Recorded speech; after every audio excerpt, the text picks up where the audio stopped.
Hey everyone, I am Asan, and you are watching my YouTube channel, AutoCAD Drafting Tips. That is, AutoCAD Dynamic Blocks for Small Power Drawings, Single and Double Socket Outlets, DP Switch, Flex Outlet, Single Phase, and 3-Phase Isolators.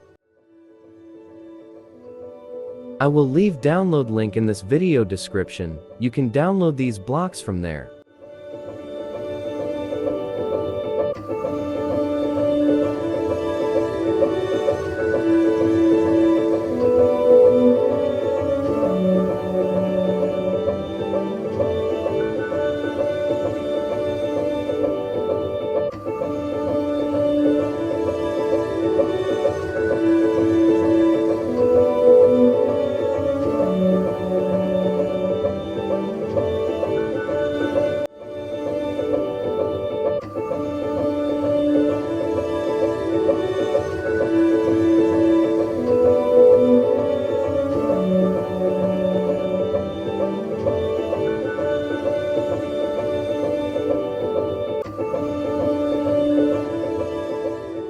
That's it for today's tutorial. If you found this video helpful, please give it a thumbs up, subscribe to my channel for more AutoCAD tutorials, and hit the bell icon to get notified whenever I upload new content. If you want the link to download these dynamic blocks, check the video description below. Thanks for watching, and see you in the next video.